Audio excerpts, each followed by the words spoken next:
Alors, deuxième mitzvah, avant Kippour.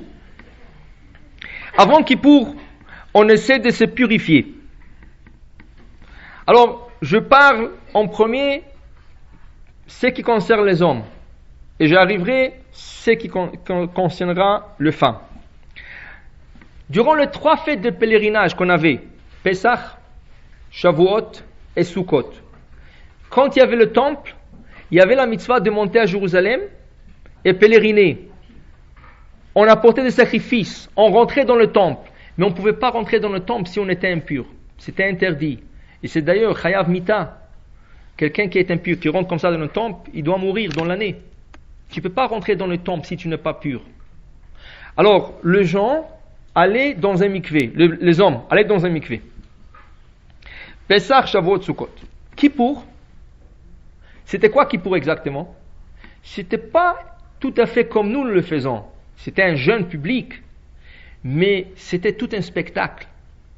On allait dans le temple et on regardait le Kohen Gadol, comment il courait d'un coin du temple à l'autre pour faire tout le service de Kippour. Il égorgeait, il aspergeait, il prenait la pelle avec le braise, avec la kétoret. Il rentrait dans le Saint de Saint. On ne pouvait pas rentrer tout à fait avec lui, mais on voyait le bouc émissaire, comment il a été renvoyé. Il y avait tout un service toute la journée, jusqu'à qu'il a terminé tous les travaux. La Mishnah, la Gemara dit, il était impossible de suivre tout le service, parce que le service se faisait dans plusieurs coins. Il y avait même des services qui se faisaient hors de Jérusalem, comme le bouc émissaire. Alors les gens, ils choisissaient où aller. Il y a quelqu'un qui disait, moi j'ai envie de voir comment il fait le sacrifice. Alors il allait dans un coin et il regardait le sacrifice. L'autre il disait, moi je veux voir comment il prend la pelle et il met les braises sur la pelle. Alors il allait dans un autre coin, il voyait le jour de Kippour. Le gens était à jeun et il voyait tout ce que le Kohen Gadol faisait. Maintenant, pour rentrer et voir, il fallait être pur. Alors il fallait aller au mikvé. C'est pour cela, le mikvé des hommes, ce jour-là, était une mitzvah. Veut dire que les hommes, quand ils allaient au mikvé avant les 3 fêtes et avant Kippour, ils faisaient même une beracha, une bénédiction pour avoir trempé dans le mikvé. Comme la femme. Quand la femme elle va au mikvé, elle se trompe juste avant de se tromper et fait la bénédiction.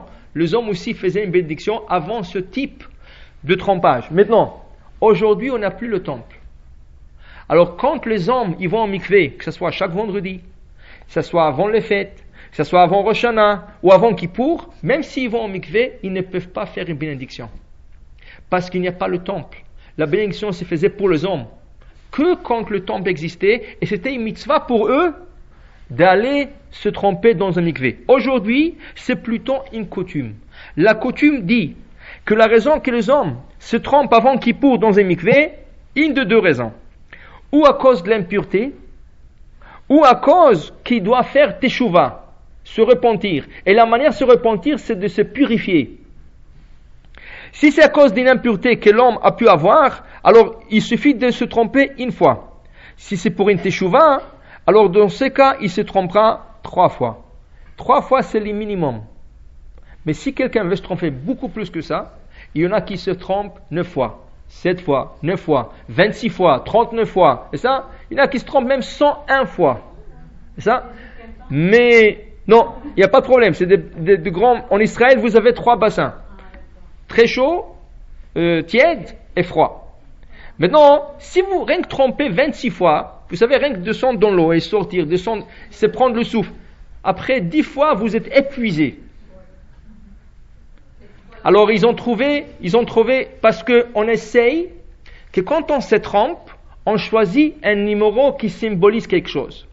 7, le 7 jours de la semaine. 5, le 5 livres de la Torah.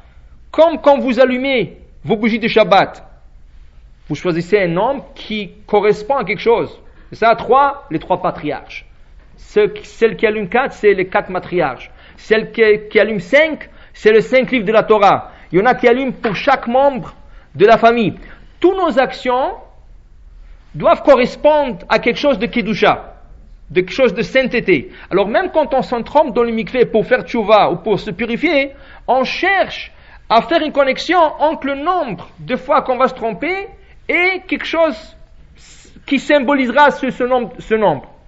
Comme je vous ai dit, il y en a qui trompent 39 fois. Pourquoi? Parce qu'il y avait 39 flagellations. Quand quelqu'un faisait une faute et on l'avertissait, il ne voulait pas écouter, il recevait 39 coups. Maintenant, comme je vous ai dit, après 10 fois, 12 fois, 15 fois, vous êtes fini. Alors comment on continue? Alors, Baruch Hashem, la tête juive, elle travaille toujours, il y a toujours des manières de faire. Vous savez que quand vous vous trompez en mikvé, il y a une femme qui vous surveille. Pourquoi? Parce que si un cheveu dépasse l'eau, ça veut dire vers le haut, c'est comme vous êtes pas trompé. Il faut être complètement immergé dans l'eau. Alors la femme, elle est là pour surveiller qu'aucun cheveu dépasse l'eau. Et des fois, que vous voulez ou pas, ça dépasse. Les hommes, ils ont trouvé la manière de faire, de se tromper 26 fois, 39 fois, même 101 fois, sans se fatiguer. Ils prennent une grande respiration, ils rentrent sous l'eau, et là ils sortent le doigt. Chaque fois qu'il sort le doigt, ça veut dire qu'il ne s'est pas trompé. Alors, il est déjà trompé une fois. Il sort le doigt, il rentre le doigt, c'est 2. Il sort le doigt, il rentre le doigt, c'est 3. Mais ils le font vite, ils ne vont pas le faire. Ils le font vite. Il y en a qui sont capables de prendre une respiration, s'immerger dans l'eau, sortir et rentrer le doigt 10 fois, 15 fois. Là, avec un seul trompage, il a déjà 10 à 15. Alors, 100, c'est facile, c'est comme se tromper 10 fois, c'est pas plus que ça. Alors, vous voyez, Baruch Hashem, la tête travaille, et il y a toujours la manière de le faire, et ça, Baruch Hashem, et c'est valable. Ça veut dire que vous êtes toujours en règle. Comme femme, je ne vous suggère pas de le faire. C'est ça? Il faut se tromper 3 fois, normalement. Mais pour les hommes qui choisissent des nombres un peu astronomiques, 26, 39, 101, voilà, qu'est-ce qu'il faut faire? Maintenant, ça c'est pour les hommes. Qu'est-ce qui arrive avec les femmes? Alors, la Mishnah Broura et aussi le Rav Ben Ishraï, ils disent que la coutume était que même les femmes allaient au mikvé veille de Kippour. Alors on va expliquer. C'est sûr que si la femme est pure, elle veut se purifier davantage, alors elle allait au mikvé. Le seul problème qu'il y a dans ça, imaginez-vous une femme qui est dans le 7 jours de pureté, qu'on appelle Shiv'a Nikim. Alors elle est au 4e jour.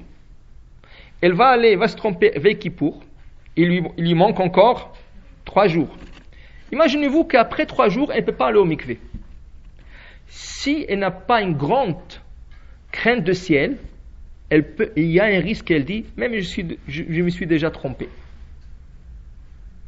Et là, c'est un grand problème. Parce que la manière qu'elle s'est trompée, ça ne vaut rien. Parce que ce n'est pas à sa date. Si ce n'est pas à sa date, ça n'est rien. Quand on donne une règle, c'est une règle générale pour tout le monde.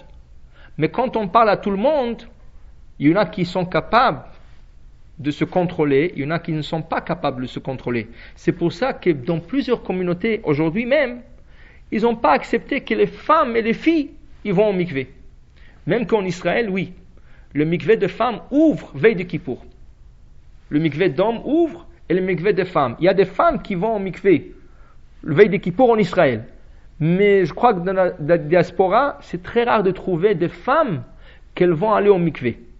Alors, ça, c'est pas une obligation pour la femme, c'est plutôt pour les hommes qui allaient dans le temple. La femme prendra son douche normale comme pour l'homme. S'il y a un homme qui n'arrive pas à aller au mikvé ce jour-là, il prendra une douche. C'est ça? Et la douche va être considérée pour lui comme un mikvé. Maintenant, il y a une coutume que de personnes, ils vont au cimetière veille de Kippour.